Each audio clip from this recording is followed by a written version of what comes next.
anatin'ny fahasairanana no tena ilaina ny fifampitsinjovana ny fifanampiana.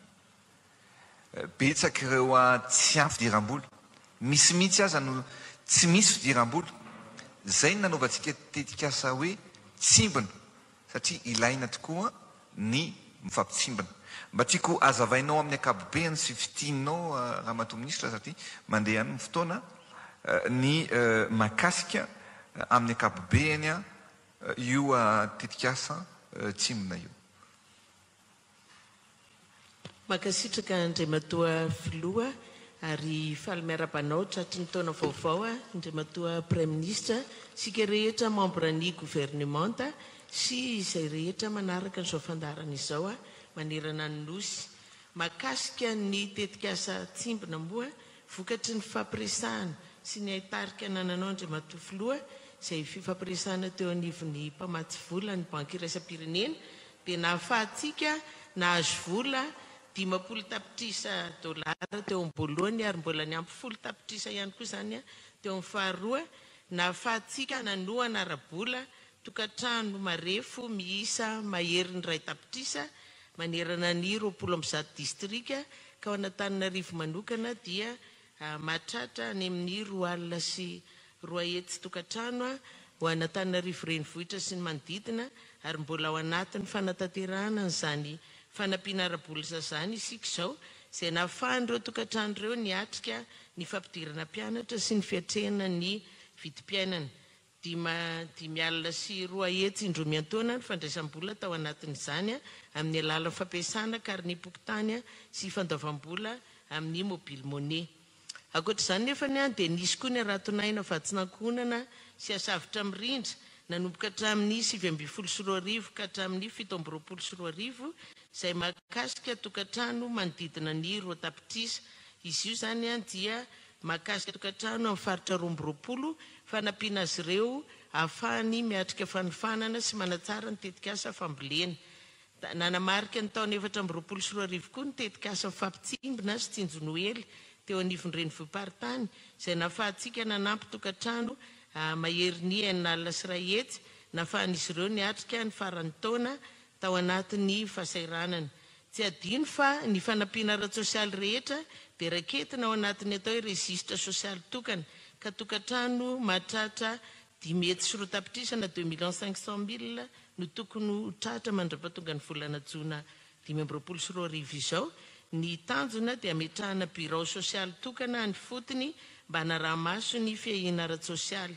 Anisan'ny zava-dehibe natao ny fitondram-panjakana izay tarinao Andriamatoa Filoha dia ny ankonana miarina izay hijerena manokana an'ireo izay marefo ara-pivelomana manaiky fototra amin'ny fambolena sy fiompiana, omena trano fonenana, toeram-pamokarana ary tohana ara-piofanana izy ireo ahafahany miatrika ny fivoaran'ny fiainana.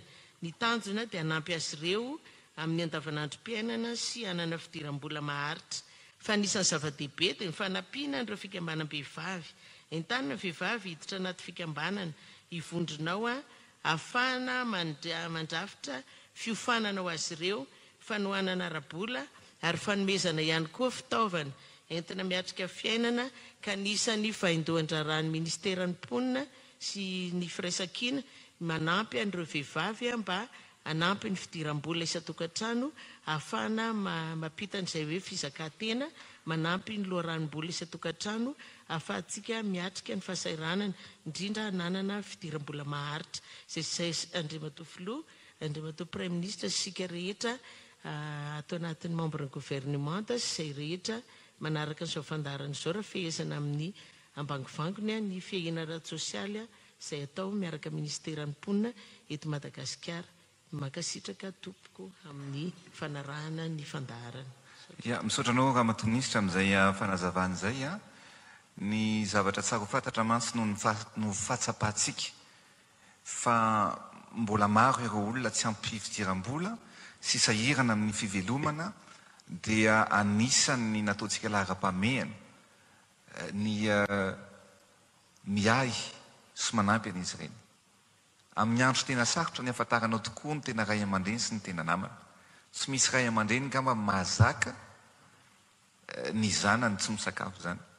Ary izay indrindra no napetratsika ny hoe raha mbola misy foana ny afaka anampiana dia ao ampitsika aloha ireo vahoaka ireo mirindran-dalana amin'izay nefany ny ametrahantsika ny fahaleovan-tena amin'ny fidiram-bola ny ireo olona ireo zay ny anaovantsika n'le hoe formation fanofanana ireo renim-pianakaviana ireo ray-mpianakaviana mba hananany asa ihany koa mahavelona sy amezana fitaovana avy hatrany an'izy ireo rehefa vitsy zany. Le tsimbona teo fotsiny dia manerana ny Madagasikara latsaky ny 900 000 foyer eo no ahazo an'izy io ary ny faritra 20 zany dia ahazo an'izany avokoa.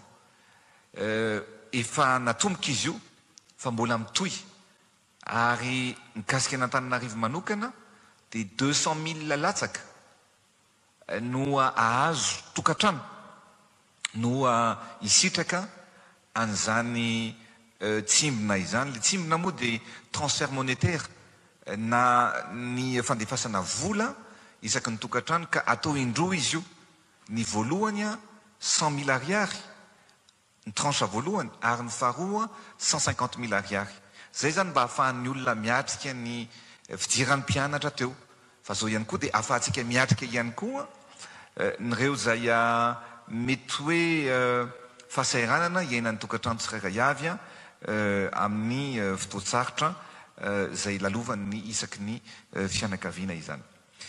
Ao anatin'izay efa nisy ny fifampitsinjovana nanapetratsika ihany koa amin'ny vahoaka tena majinika izay mampiasa pétrole zay entina anazavana ny tokantrano. Ny pétrole hoentina ihany koa ny tokantrano sasany andrahoana sakafo.